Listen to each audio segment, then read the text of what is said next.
saking pinternya manusia menemukan teknologi yang lebih pintar dari manusia sendiri, namanya AI. Dan ini itu kan mengerikan. Nah itu. Ya itu. Nah akhirnya gara-gara itu sekarang pertanyaannya, kalau dia lebih pintar apakah dia lebih kreatif? AI itu adalah sebuah perangkat atau tools yang sebenarnya lu mau pakai itu dalam rangka lu mematikan skill lu sendiri atau mengenhance skill lu yang sudah ada, itu aja sih. Hasil-hasil dari AI sendiri itu bisa dimonet sama kita, Kang. Bisa dimonet, nggak akan. Oh ya. Bisa. Kalau gue bisa bilang satu-satunya panca indera yang paling terlambat dikembangkan secara teknologi itu adalah bau-bauan. Dalam hati kecil saya sebenarnya agak kontra, tapi saya tahu kontra saya ini makes nothing, nggak akan berdampak apa-apa.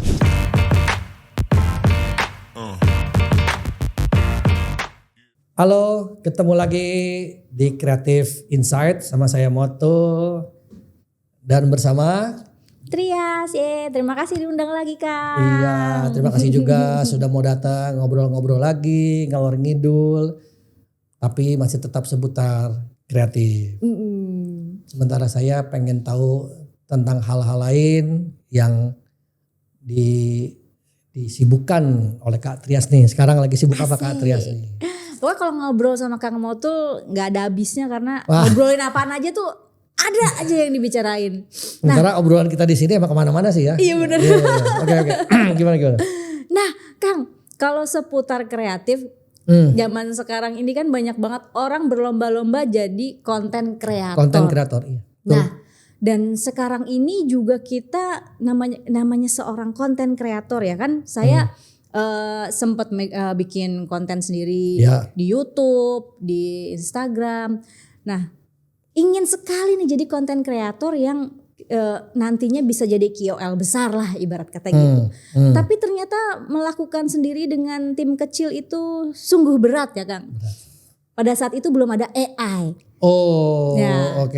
Ya. Sekarang zamannya konten kreator harus bersahabat sama AI ya Kang ya. Oke. Nah, kalau Kang Motul sendiri nih sebagai seniman karena kan bikin doodle art juga kan, kece banget, keren banget sih itu. Itu ngisi waktu lah itu. Kalau Kang Motul sendiri ngelihat AI ini kan memang ada dua sisi koin lah ya Kang. Ada yang nantinya bisa membantu, tapi juga sisi negatifnya ada Kang. Ya. Tapi kalau Kang Motul sendiri ngelihatnya nih. Gimana sih cara seorang konten kreator memanfaatkan sebesar-besarnya teknologi AI ini? Ya, sekarang kan AI itu apa ya? Udah menakjubkan sampai nggak kebayang itu sama gue ya. Karena kalau dulu kita sempat heboh dengan ChatGPT, sekarang mah udah bikin gambar, bikin video, bikin lagu, udah bagus banget gitu. Nah, kembali ke pertanyaan Trias tentang konten kreator, namanya juga konten ya. Sementara kreator itu kan create something. Masalahnya kalau zaman dulu nih Trias, kalau saya mau bikin create something gitu ya, itu saya harus punya skill. Karena kebetulan saya punya skill menggambar, maka saya coret-coret. Nah, gara-gara coret-coret teman bilang, "Oh ya lu mah enak. Bisa bikin konten gambar karena lu bisa gambar." Ada temen gue jago bikin teks karena dia copywriter. Kebalikannya gue yang ngomong ke dia, "Lu mah enak ya main bikin teks pendek-pendek kok bagus banget sih," gitu loh. Ada dia ngerti, ada skillnya. Nanti yang lain juga tuh, ada yang bikin video sunset, sunrise, bagus banget sih. Ada yang main musik. Jadi orang mau bikin konten yang kreatif itu emang jadi kayak butuh skill. Iya. Tiba-tiba muncul sebuah teknologi yang hanya menawarkan kamu punya ide apa, biar kami yang mengeksekusi. Mau bentuk teks, ChatGPT. Mau bentuk gambar, ada Midjourney, ada DALL-E, ada Bing dan lain-lain. Mau bentuk video, sampai musik, sampai lagu. Pertanyaannya, sekarang kamu tinggal punya ide apa? Nah ini seru. Namun demikian tentang pro kontra tadi, akhirnya orang bilang, itu mah bukan lu yang bikin, karena yang bikin mesin. Nah jadi Jadi ini jadi kayak ada isu lain ya. Jadi di kita itu sekarang ketika kamu punya ide tapi yang mengeksekusinya adalah mesin, ternyata nggak terlalu tidak diapresiat lebih dibanding kalau lu yang bikin sendiri. Oke, mohon maaf, copy paste doang gitu ya maksudnya. Betul, dianggapnya seperti begitu. Nah itu yang akhirnya menjadi di sisi lain, tapi kalau memang ada konten kreator yang merasa kayak, loh saya memang mau memanfaatkan atau memperkosa si AI ini semaksimal mungkin biar keren. Ada tuh gue ngeliat di Instagram ya, orang bikin tuh kocak lah, bagus itu ya. Jadi video-video pendek tentang Avenger main ke pasar. Jadi si Captain America jual pisang misalnya gitu. Jadi kan itu absurd ya. Iya lucu. Itu postmodern sebetulnya tuh. Nah itu kalau dulu tuh kita nggak pernah kebayang mau bikin kayak gitu. Ya kalau lu mau bikin kayak gitu, itu lu butuh CGI, dan itu pasti prosesnya lama, pasti prosesnya mahal gitu. Iya. Sementara untuk dengan AI, materi begituan tuh dibuat lucu-lucuan dan satu orang bisa mengerjakan. Nah jadi di situ kalau gue lihat adalah memang AI itu adalah sebuah perangkat atau tools yang sebenarnya lu mau pakai itu dalam rangka lu mematikan skill lu sendiri atau mengenhance skill yang sudah ada, itu aja sih. Iya benar, jangan copy paste doang gitu lah ya. Karena kalau copy paste doang ya sebenarnya lu lagi mematikan atau melumpuhkan skill yang udah ada. Iya. Nah kalau Kang Motul sendiri ini kan suka doodle nih, gambar-gambar. Coret-coret. AI apa nih yang sering Kang Motul gunakan sekarang? Spill dong biar kita juga bisa menggunakan gitu. Walaupun gambar aku jelek ya. Kalau yang doodling atau drawing gitu sebetulnya itu ini Tias. Jadi gua itu masih percaya sama yang namanya balance. Analog digital. Jadi ketika saya terlalu sering bekerja dengan digital, katakanlah Wacom gitu ya, pen mouse, saya harus tetap ngejaga dengan ngegambar di kertas dengan pena, dengan cat air, dengan pensil. Supaya saya tetap balance nih. Jadi tidak semuanya digital, tapi tidak juga saya terjebak di analog. Ya pensil kan masih mesti nyerut pensil. Nah, itu ngegoresnya juga masih kerek gitu tuh masih kerasa gitu ya Kang ya. Masih itu nikmat tuh. Terus pena, gue yakin lu nggak akan pakai pena lah. Pena itu lu harus isi dan itu bentuknya pompa. Jadi diputer, kalau kebanyakan bisa bleber. Jadi lu jaga pelan-pelan. Itu baru ngisi, belum ngegambar. Tapi proses itu tuh gue nikmati. Kayak meditatif. Kalau mau beli jadi mah ada yang tinggal cabut, tinggal pakai. Tapi itu lain gitu. Dan itu kebetulan tintanya kalau mau kena cat air harus waterproof. Nah itu belinya di Amerika, itu baunya tuh khas. Jadi kayak yang bau kertas, bau tinta. Nah sementara bau itu kan kalau gue bisa bilang satu-satunya panca indera yang paling terlambat dikembangkan secara teknologi itu adalah bau-bauan. Lo iya kan? Iya. Ada nggak alat perekam bau? Nggak ada. Jadi kebayang nggak misalkan ya? Kebayang banget sih bener-bener. Kebayang misalkan bunga melati sebentar lagi mau punah. Misalnya. Baunya gimana? Kita nggak pernah cium. Iya bener tiba-tiba banget. Fotonya bisa kita foto.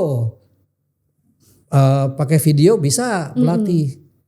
Terus baunya gimana? Padahal ada bunga melati harum mewangi. Emang harumnya kayak gimana? Iya benar. Gak ada yang tahu. Tapi kalau ada alat perekam bau, nanti bisa diputar ulang tuh. Iya. Melati. Oh gini. Wah, coba tolong ya AI itu bisa nggak ya merekam bau? Ya itu, tapi Ya itu kalau gue merasa bagaimanapun analog itu penting buat ngejaga radar dari 5 panca indera kita ini. Kalau mata mah udah lah ya, video itu apa semua gitu. Tapi pentingnya kita traveling, jalan-jalan, melihat, menikmati. Ada yang ya kalau cuma mau virtual semua bisa, pakai VR juga bisa. Iya, tapi yang tidak bisa dilupakan adalah sensasinya. Sensasi. Bener. Tapi kalau Kang Motul nih sebagai konten kreator yang suka memproduksi gambar-gambar digital juga sama analog juga. Ya.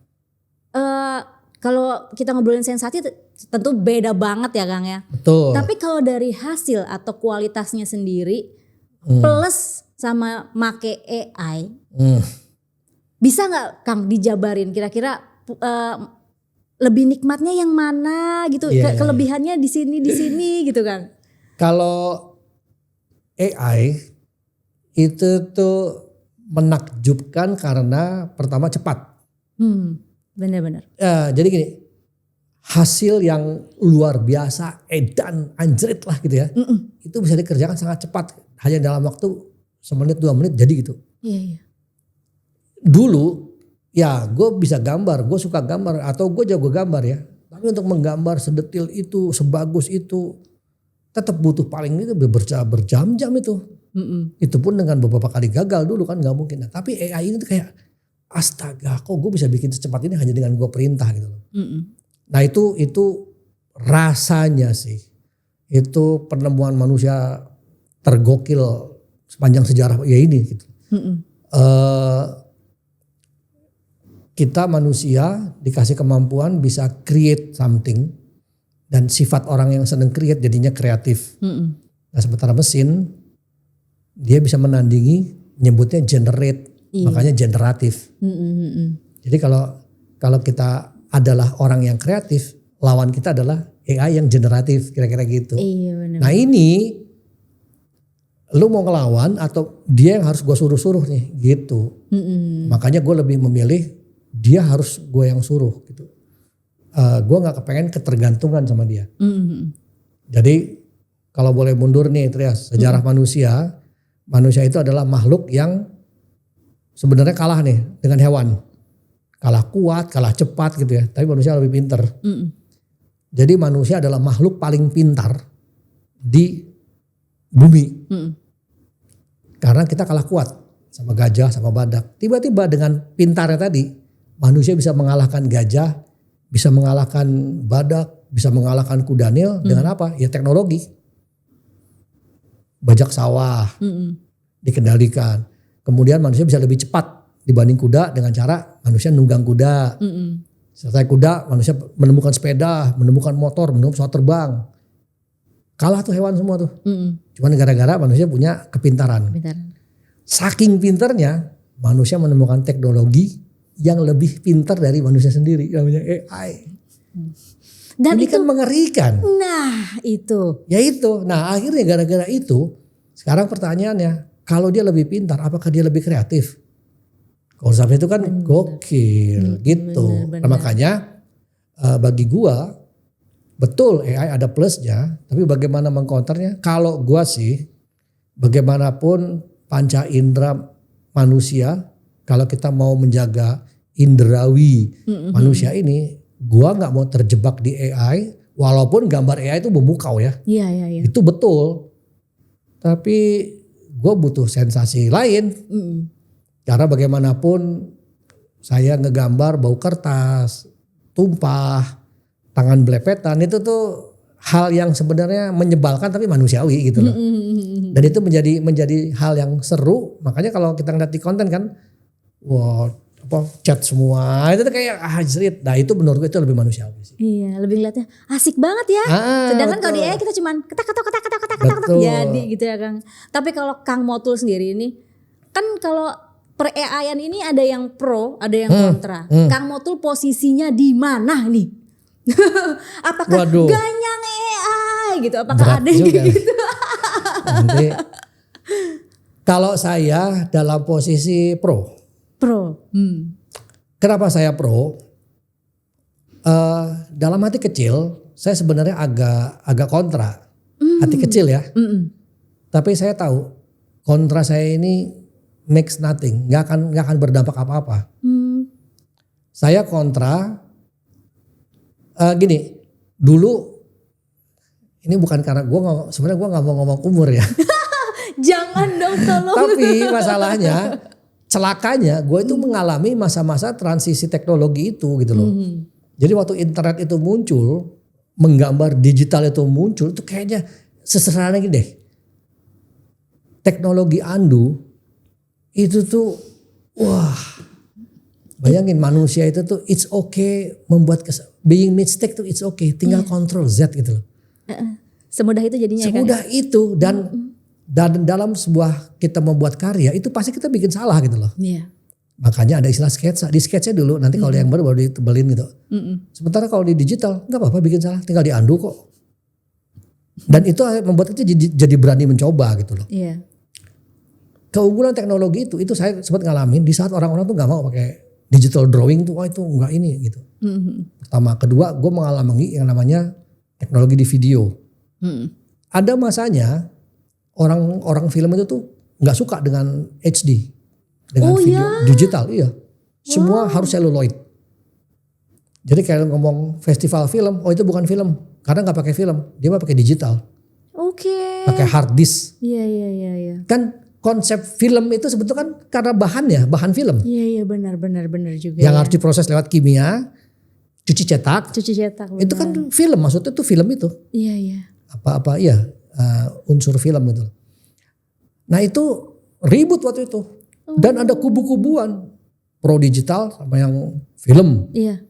Bahasannya adalah wah nggak bisa slow motion katanya gitu dulu. Ukurannya kecil katanya gitu. Emang butuhnya berapa? Ya paling gak gede lah. Bisa tuh jebret keluar HD. Oh tapi kan gak bisa 2K. Jebret keluar 2K. Tapi kan gak bisa 4K. Jebret 4K. Jebret 8K. Jebret 12K. Gue sampai bingung, 12K? Ini mau ngapain? Ternyata, itu sampai pori-pori kayaknya kelihatan ya Kang ya? Karena untuk foto satelit. Terus slow motion, mau berapa slow motion? Ya kacau. Gimana coba? Sampai pada akhirnya teknologi semua udah ke digital. Iya. Sekarang film seluloid kan ada, tapi jarang sekali. Iya benar. Nah itu sudah berapa kali tuh kejadian tuh. Kemudian kamera dari yang cekrek tiba-tiba prosumer pindah. Anda bingung kan? Tiba-tiba datang lagi. Nah waktu pas datang ke AI, gue berawal dari yang tadi dulu ini apa sih gitu loh.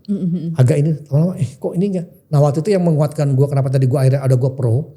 Karena gue ngeliat ada 5 perusahaan teknologi terbesar dunia. Mau itu Microsoft, Google, Adobe, Meta, Facebook. Jadi semua tuh kayak harus bakar uang ke sini. Bagi gue itu tanda bahwa wah ini serius. Beda nih waktu pas Facebook bikin metaverse. Ini mah genit ini. Dan gue gak setuju. Apa sih ini mah gak mana-mana. Wah ini bener nih begini. Itu gue orang yang waktu itu apa istilahnya? Orang yang tidak common nggak FOMO gitu ya? Enggak, gue bilang, wah lu gak tahu lu begini. Itu presiden sampai 3 kali nyebut metaverse. Kita akan ke sana arah meta. Gue bilang, aduh enggak, percaya sama gue. Karena yang sibuk cuma Facebook doang waktu itu. Gue udah enggak lah ini mah gak mungkin. Terus NFT. Wow udah ya gue coba. Aduh kayaknya enggak deh. Di luar mungkin iya tapi di kita enggak. Karena kultur. Jadi pas AI. Ini kayaknya makin. Dan ini gak ada hubungan dengan Presiden Prabowo bilang kita AI. Tapi makin ngomong gue makin yakin. Gitu. Wah ini nih pasti akan sesuatu. Dan penetrasi ke masyarakatnya walaupun pro kontra, repotnya penetrasi ke klien itu cepat.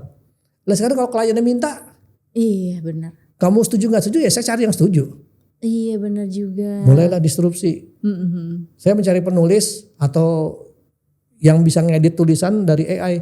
Kamu nggak setuju ya saya nggak akan panggil kamu. Tapi ada anak sekarang yang setuju ya saya panggil dia. Kan terdisrupsi kamu. Gitu. Mau bikin gambar, kamu nggak setuju ya nggak apa-apa, ya silakan aja gambar dengan manual. Tapi saya butuh cepet, karena ini materi buat di medsos yang umurnya paling setengah hari. Si anak muda ini mau ya dia yang gitu terdisrupsi itu. Iya benar. Kan kuncinya ada di klien. Gitu. Tapi kalau Kang Moto sendiri ngelihat di Indonesia ini, kalau ngomongin anak-anak Gen Z sudah pasti ya mereka sangat-sangat memanfaatkan kekinian. AI ini. Tapi kalau kita ngelihat Indonesia sekarang ini pekerja-pekerjanya, kemarin juga sempat ada beberapa berita gitu atau informasi yang kulihat pekerja digital di Indonesia tuh kurang banget Kang. Kemampuan mengolah digitalnya. Iya. Nah, kalau Kang Muthu sendiri ini gimana nih cara supaya orang-orang yang kira-kira bekerja tanpa menggunakan digital atau AI, kreativitasnya ini mereka apa yang harus mereka lakukan gitu Kang untuk mencoba, ya udah gue coba deh supaya gue mulai terbiasa dan nantinya akan mengerti mendalam gitu. Sebetulnya gini, itu kalau di Komdigi disebutnya digital talent. Nah benar. Nah digital talent itu sebetulnya memang ada yang kreatif, tapi ada juga yang ekonomi, ada yang programmer, ada yang developer, ada yang cyber security, jadi macam-macam lah. Kelihatannya yang kurang itu bukan yang kreatif. Kreatif mah rasanya banyak ya. Jadi kita rasanya nggak pernah kekurangan tuh apa digital talent tapi yang kreatif. Hanya apakah itu termonitor atau tercatat, nah itu yang kurang tahu. Contoh misalkan begini, oke kita sukses atau besar di dunia apa sih industri yang paling gede? Katakanlah industri perfilman dan musik. Kalau ditanya, di produksi kamu ada berapa digital talent yang bantuin? Apakah musik arrangernya, apakah editornya, apa itu kan digital talent. Iya. Film juga begitu. Nah, tapi kalau di cyber security ada berapa orang yang ngerjain lo? Wah ini ada tapi ya masih kebobolan terus nih. Nah itu yang disebut kurang karena apa? Ya ada berapa banyak industri yang masuk digital tapi ternyata security-nya bolong, nggak ada yang jagain gitu. Terus apa cloud computing juga itu juga kelihatannya masih kurang.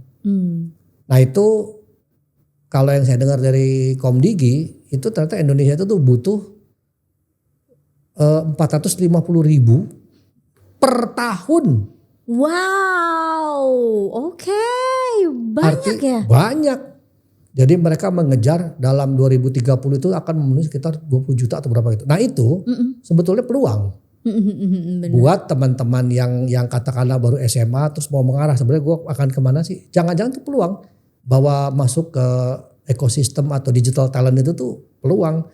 Mau yang kreatif tadi juga ada, mau yang non kreatif kayak cyber security biasa seneng ya, gamification lah, apalah, ngejagain website itu ada disebut cyber security. Kemudian ada ekonomi buat marketplace dan lain-lain. Jadi banyak. Nah sekarang pertanyaannya, terus kalau di AI-nya bagaimana?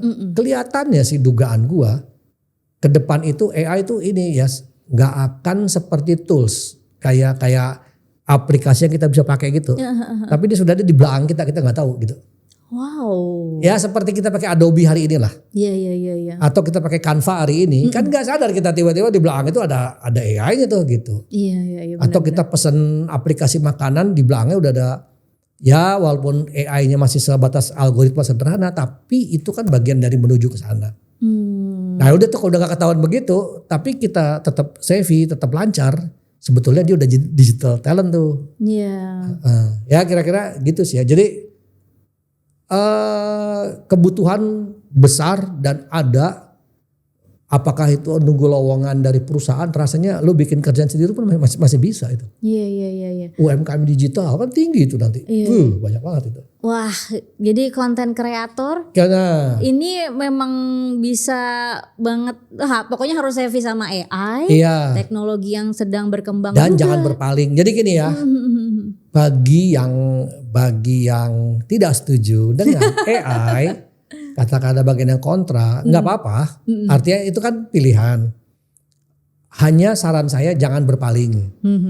Jadi kayak jangan buang muka. Ya udah ada, liatin aja ada di kiri ada di kanan gitu. Gak usah dipakai nggak apa-apa. Tapi kamu jangan berpaling. Takutnya kalau kamu berpaling, kamu nggak tahu nih di depan lagi pada ngapain. Akan tiba-tiba, kaget tiba-tiba. Wah kok jadi begini. Saya ketinggalan. Karena kalau udah ketinggalan itu mau pivotnya tuh susah gitu loh. Tapi ketika paling gak kamu tahu, wah ini kok makin belok nih. At least lu masih dikit-dikit sampai akan satu titik lu harus memutuskan, oke, gue mau terus berpaling atau gue harus shifting udah gitu. Nah Kang, kalau untuk orang-orang yang kiranya melihat podcast kita terus tadinya dia kontra dan ingin mencoba AI, biar mereka bisa masuk ke ekosistem digital ini. Ya. Pertamanya harus ngapain sih Kang? Pertama mungkin yang kan gini ya, orang itu akan senang mencoba kalau dia tertarik dulu. Jadi mulailah dari yang tertarik lu dulu apa. Lu tertarik apa nih? Nulis, gambar, musik, video. Oke, itu pertama. Nah, yang kedua, mulailah tertarik bikin konten tapi dengan teknologi itu. Yang berhubungan dengan interest lu apa. Misalkan interest gue kuliner. Nah, AI bisa ngapain nih dengan kuliner gue? Apakah minta bikinin caption? Apa-apa. Apakah foto terus foto lu touch up pakai AI? Tapi suka. Karena kan itu yang membuat kita mau mencoba hal lain gitu. Kalau enggak, takutnya kayak di sekolah gitu loh. Lu ngerjain karena disuruh dan tugas, dan itu biasanya nggak akan klik. Iya, nggak akan masuk ke hati. Tolong editor, saya minta muka saya jadi cantik sekarang. Ini kan tadi ada omongan kan, AI touch up muka. Nah, tolong. Bisa membuat cantik. Betul. Iya bener-bener. Jadi kalau yang belum tadinya kontra lah, terus sekarang ingin mencoba, coba dari hobi gitu ya. Atau gini, dari kontra tapi pelan-pelan membuka diri pengen tahu, ya itu cobain aja dulu. Misalkan kamu senangnya apa sih? Saya senang sejarah. Nah, coba cari googling foto-foto zaman dulu hitam putih. Tuh lihat tuh fotonya low res, nggak tajem. Minta AI tajemin. Treng, pas tajem itu langsung astaga, bagus banget ya. Nah, itu mulai tuh. Udah jadi bagus nih. Cobain digerakin. Kayak gimana, masukin video, disuruh bergerak gambarnya. Wah. Nah itu yang membuat penasaran. Oh ini pengen gini, oh ini pengen gini. Wah jangan-jangan kalau dikasih musik bagus nih. Oh jangan kalau gue bikin ada 10 frame terus gue susun gue edit bagus. Nah udah mulai kepancing tuh. Iya bener. Iya jelas lewat situ. Nah Kang, yang jadi pertanyaanku nih Kang. Misalkan aku konten kreator terus mencoba bikin video sendiri pakai AI gitu kan. Ada tuh langsung kita prompt apa, dia langsung menyediakan videonya. Ya. Berarti dengan prompt yang sama, apakah orang lain juga akan menghasilkan video yang sama, Kang? Enggak. Oh ya? Enggak. Jadi gini, yang membuat sama itu adalah penandanya adalah disebut seed SEED gitu. Apa ya seed? Nah jadi setiap kita produce dengan prompt keluar gambar, sebetulnya ada nomor seednya atau nomor tokennya itu. Nah nomor token itu kayak identifikasi setiap gambar. Kalau itu saya copy, saya panggil ulang, itu plak ketiplak sama. Oke, karena seednya sama. Gitu. Karena seednya sama. Atau saya mau modifikasi sedikit dari yang itu, kalau bisa seednya tetap saya masukin tuh, jadi biar dia nggak berubah. Karena kalau di AI itu kan ada yang namanya weight ya atau bobot gitu ya. Nah itu kalau lu ngasih promptnya sedikit tapi bobotnya lu gedein itu bisa berubah banget. Karena kan dia dalam rangka gini, saya nggak kepengen yang gini-gini aja, yang agak beda dong. Nah ini agak beda, sangat beda. Nah itu di ukurannya disebutnya weight atau bobot. Nah itu dia pakai skor, kalau salah 0 sampai 200 atau 500 gue lupa. Oh wow. Ya coding lah udah gitu. Jadi lu tambahin weightnya menjadi 20 atau menjadi 200 gitu. Tapi kalau lu pentokin itu berubah banget dari yang awalnya. Tapi kalau gue jangan pengen berubah, weightnya gue 0, seatnya gue panggil lah, itu tuh gambarnya sama tuh. Gitu. Hasil dari AI sendiri itu bisa dimonet sama kita Kang? Bisa dimonet? Nggak akan? Bisa. Oh ya? Bisa. Nggak akan kena copyright atau? Sejauh ini dari tiap platform itu hanya bilang, karena pada prinsipnya mereka mah gak butuh uang dan gak butuh pengakuan. Tapi kalau kamu mau pakai untuk monetizing, maka kamu harus pakai paket berbayar kami, jangan yang gratisan. Dengan begitu ya lu sah lah menggunakan itu. Jadi kayak gue bikin materi video itu daripada gue nanti bukan apa-apa, gue pakai paket berbayar dan itu dibilangin materi video ini boleh lu pakai buat apapun termasuk monetize gitu. Begitupun bikin lagu. Nah ketika gue bikin lagu untuk background, untuk soundtrack, masukin ke YouTube gak nolak. Iya. Kan bisa udah ini punyanya si ini mah tidak terdetek lah. Iya. Nah tinggal lu mau ngaku ini buatan lu atau buatan AI atau gimana? Kan ada orang yang pengen dianggap keren buatan AI ngaku-ngaku, oh ini gue yang bikin nih. Padahal mah Mas AI yang bikin gitu. Nah itu juga apa ya? Bagian dari etika yang mesti dibangun. Etika. Betul. Digital sendiri dan penggunaan AI juga. Nah kalau ngomongin etika nih Kang, emang sekarang ini sudah ada etika penggunaannya yang ada dong. Harus dilakukan para konten kreator misalnya nih Kang untuk menggunakan AI. Sebetulnya gini, etika itu tuh kalau Kalau zaman gue kuliah ya, itu ada mata kuliahnya. Iya, iya. Estetika dan etika. Itu ada. Jadi saya ngalamin kuliah gambar anatomi. Itu orang telanjang. Ya ini belajar ya, belajar estetika gitu loh. Etikanya kan nggak mungkin lo sebar-sebar atau gitu, nggak bisa. Iya. Kamu udah mahasiswa, kamu kira-kira gitulah. Iya. Nah itu sama. Lo bisa AI, iya, dan AI bisa dibikin apa aja. Nggak usahlah kita ngomong, orang kita kan gitu ya, kalau ngomong etika berarti porno gitu. Kalau dibilang gambar yang jangan gambar terlarang, balik-balik porno lagi. Padahal orang lupa loh, lu ngeposting gambar berdarah-darah itu tuh sama. Iya. Tidak etik, apa sih etikanya? Lu ada orang kecelakaan, video, diposting. Nah itu kalau di Komdigi disebut digital ethics. Iya. Media tuh udah gak boleh munculin, apalagi ada korban anak kecil, mukanya itu harus di-blur. Itu etika. Boleh tidak boleh, ya itu etika. Masa lu gitu gak bisa kontrol sih, kira-kira gitu. Nah AI juga begitu. AI kalau lu mau bawa ke seliar-liarnya, lu mau bikin isu rasis, lu mau bikin isu seksis, ya bisa. Celakanya ini mesin nih kayak bayi yang masih kita ajarin. Pertanyaannya ini lu mau ajarin jadi apa sih? AI. Dan AI akan jadi brutal dan vandal dan mungkin bertingkah radikal kalau kita lakukan, kita ajarin yang begituan terus. Oke. Loh iya dong. Belajar soalnya dia ya. Iya kan dia belajar. Namanya juga machine learning. Itu yang makanya sempat terjadi protes dulu. Ada ahli komputer dari Inggris kalau salah. Dia bilang ini bias di teknologi nih. Kenapa?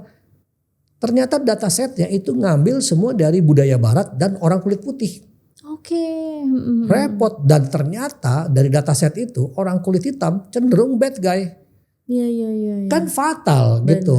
Karena wah kok gini sih. Sesederhana. Ya ternyata mesinnya belajar dari yang kebetulan orang kulit putih semua. Nah udah. Kacau tuh. Sejak itulah. Tapi kan sama-sama concern. Oh ternyata ini gak boleh.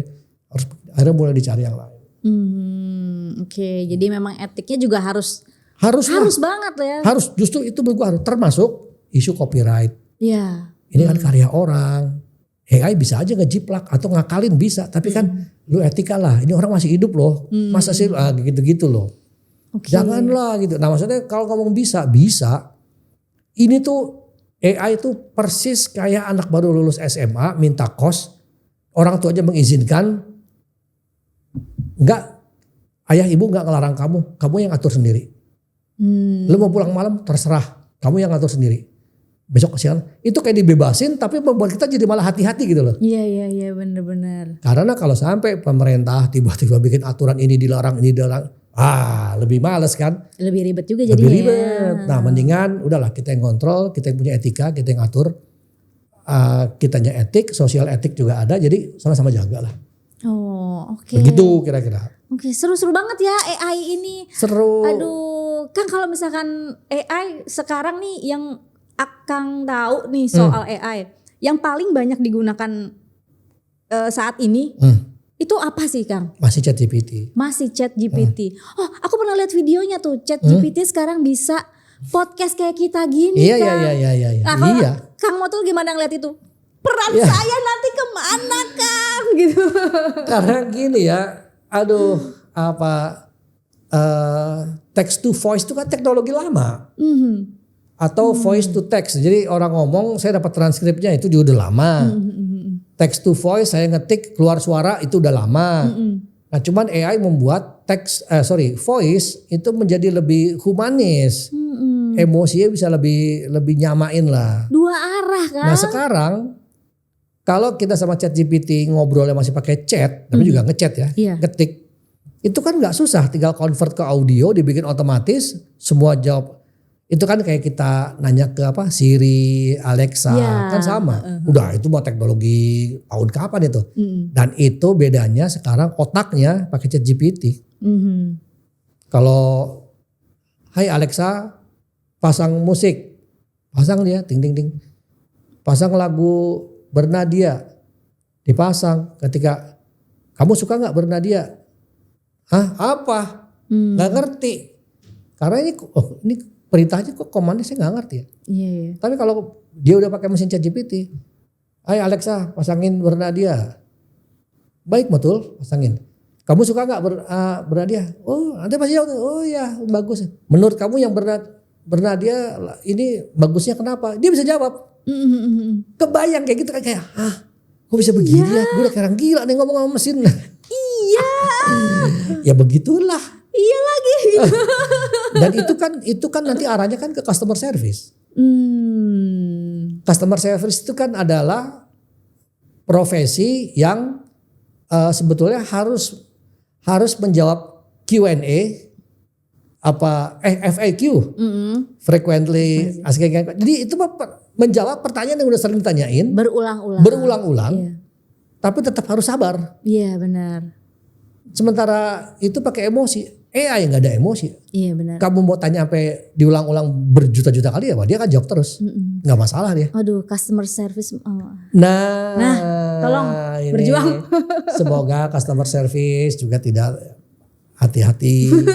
Itu bisa jadi. Wah ngeri juga ya, bisa jadi kemungkinan ya akan ya tergantikan atau mungkin nggak tahu ya kalau ini duga-dugaan gue ya.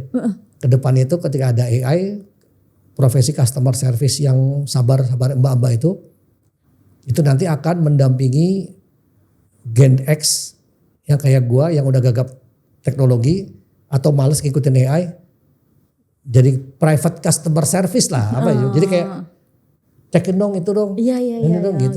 Okay. Yang ngerti mah dia, yang saya mah nggak ngerti gitu. Iya. Karena kok saya yakin kayak misalkan orang ya sampai level pejabat, aparat kan nggak mungkin ikut teknologi. Iya benar. Tadi bilang gaptek, thanksin dong. Iya. Gue cari orang nih asisten tapi teknologi gitu kan bisa aja. Bisa banget, bener banget itu profesi baru yang mungkin bisa kita lakukan. Betul. Jangan-jangan password email kita megang. Bener. Tolong dong cek email hari ini.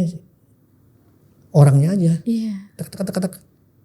Transfer apa semua dia tinggal nyuruh aja. Iya benar. Tapi yang paling ngeri itu yang kemarin kan ada berita ngobrol sama ChatGPT, jatuh cinta, pacaran, terus bunuh diri. Nah yang kayak gitu ya sebenarnya etikanya juga harusnya nggak jatuh cinta lah ya sama mesin gitu. Kalau itu emang agak susah ya. Karena kan gini, ini nih problem masa kini. Di mana teknologi itu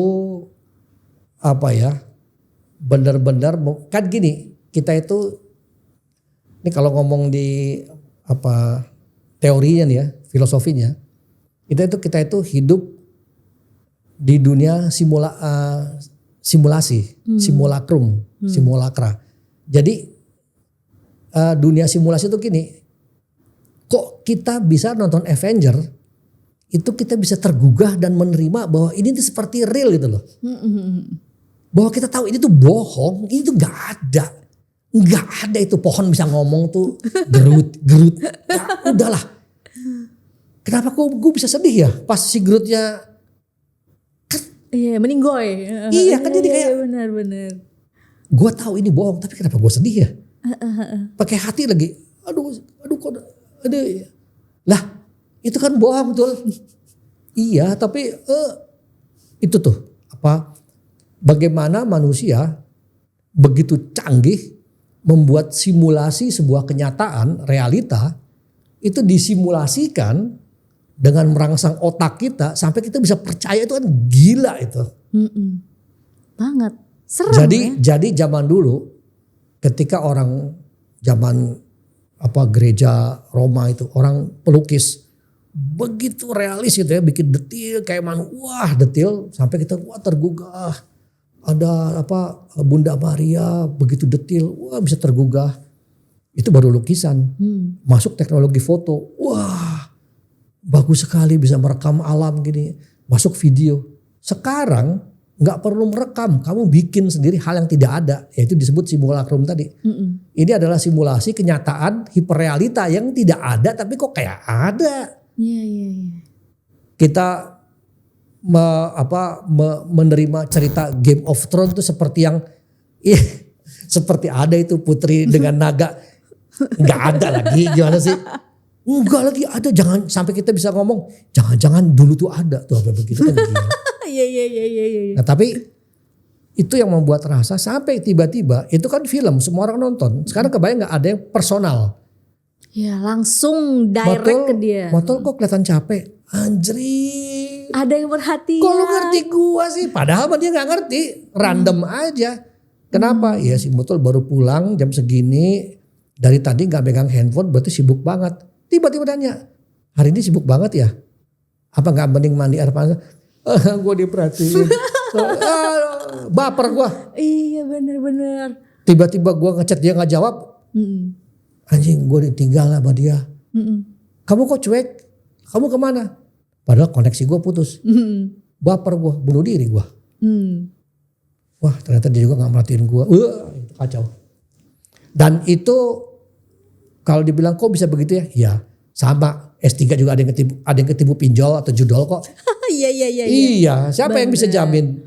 Susah kalau udah masalah rasa tuh susah. Iya, oke. Rasa ya bukan logika. Bedanya kadang kita ketika ketipu, kok lu gitu aja nggak tahu sih? Ya lu ngomong logika. Kejadian itu bukan logika yang diserang, tapi rasa lu, emosional lu, malah kagak tahu lu. Oke. Kan penipuan kan begitu. Ya itu kayak gitu yang akhirnya kejadian. Makanya itu hati-hati adalah ketika kita udah sangat, makanya kehidupan digital dan analog itu penting biar balance lah. Oke, berarti penggunaan tools kreatif buat konten kreator nih ya, tolong ya. Jadi tetap harus gunakan logika gitu ya. Betul. Kang ya. Dan balance lah. Balance ya. Termasuk ini adalah saat-saat digital detox itu. Ya matiin lah udah 2 jam gitu udahlah. Lu mendingan nongkrong sama siapa, kayak anak lu kayak siapa, ngurus tanaman kayak ya itu tuh digital detox. Janganlah kesini terus gitu. Bukannya kita anti. Iya. Ya, saya juga kerja dan cari uang dari sini, tapi kan nggak mungkin kita terjebak di sana terus. Bener banget, waduh. Gitu, kalau enggak mah ngeri kita. Iya ngeri banget. Konten kreator tolong harus lebih pakai logikanya ya, pakai rasa gitu. Pakai rasa ya, pakai rasa lah. Kalau udah ini terlalu berbahaya nih, gue kok pakai AI terus kok gue jadi terus-terusan curhat sama dia gitu. Terus ketergantungan. Ketergantungan bahaya. Detox gitu langsung. Detox. Karena kalau gue ambil contoh gampang begini. Trias, kamu dari sini ke depan beli makan lah. Jalan kaki. Tiba-tiba kita dibeliin sepeda gitu ya.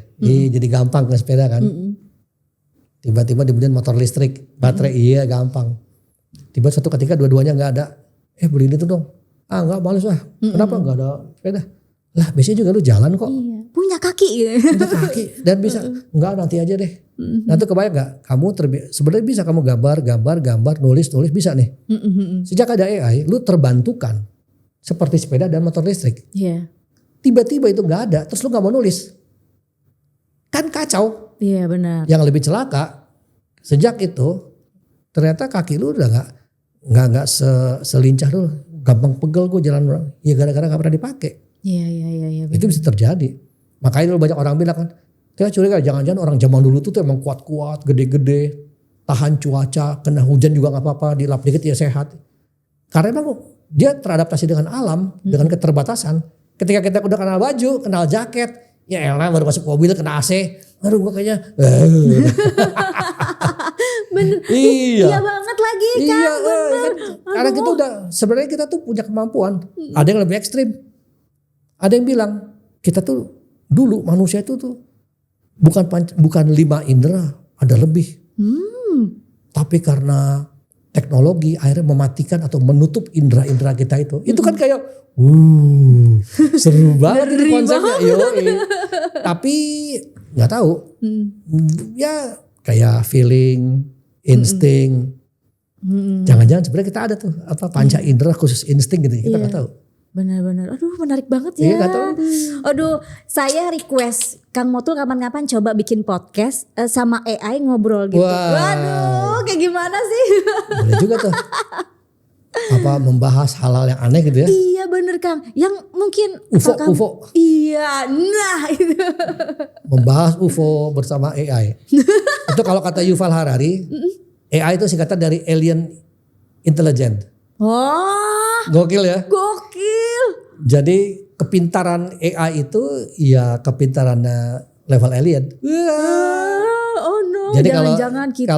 Kalau ada yang bilang teori alien invasion the world gitu ya. Sebetulnya bentuknya AI. Oh no, ini adalah sebuah gokil kayak kata gue ya si Yuval bilangnya AI itu adalah alien intelligence. Karena emang canggih sekali dan cepat sekali gitu yang udah nggak mungkin ditandingi kira-kira gitu lah. Ih ngeri. Ih, serem ya ampun. Ya begitulah. Panjang banget nih Kang kalau kita ngomongin AI terus. Mau lanjut atau mau gimana nih kita? Ini seru sekali. Saya juga menyenangkan nih Trias nih. Kapan lah kita nanti ngobrol lagi yang lain yang kalau misalnya jangan yang cemas-cemas lah. Yang seru-seru tapi karena sih gini ya, kalau saya ngelihatnya bagaimanapun kalau orang kreatif itu akan agile lah. Jadi dia bisa apa ya? Harusnya bisa survive dalam beberapa situasi. Makanya saya selalu wanti-wanti buat teman-teman itu ya kalau dalam situasi ada perubahan teknologi, khawatir akan ancaman disrupsi dan lain-lain, pegang aja 3 yang mesti kita latih dan kita asah. Creative thinking, critical thinking, sama design thinking. Design thinking itu adalah mapping the problem atau solving the problem. Itu harus dilatih. Kalau ada yang sempat kuliah itu ya bagus, kalau emang enggak ya itu dipelajari. Iya. Nah, menjaga creative thinking, critical thinking, dan design thinking, prakteknya silakan mau manual atau mau AI digital silakan. Tapi core kita sebagai manusia sebagai pemikirnya itu gak hilang. Iya. Gitu. Tapi kalau waktu kita habis aja untuk mengolah skill, repetisi, otomatisasi tangan sampai kita tuh luas gitu ya. Iya, tapi otaknya nggak dilatih ya itu bahaya. Iya benar. Harus diasah terus ya Kang. Harus dijaga. Ya dari 3 itu aja. Harusnya sih ada spiritual thinking, cuman itu bukan bidang gue jadi gue gak takut. Tapi kira-kira itu udahlah cukup itu. Oke. Creative thinking, critical thinking, design thinking. Oke, wah terima kasih banyak Kang Motul, ilmunya luar biasa. Ngobrol apapun sama Kang Motul itu udah pasti ada jawabannya. Asik. Wih keren sih. Gue juga terima kasih loh Trias sudah nemenin untuk episode Semoga jangan bosan dan kita ngobrol lagi yang lain. Iya dong. Thank you Kang. Oke teman-teman, terima kasih sudah nonton obrolan ngalor ngidul kesana kesini sama saya dan Trias. Kalau ada ide nih silakan tulis di sini nih, di mana sih nggak tahu. Sampai kita ketemu di episode lain bersama Kak Trias juga. Thank you. Dah.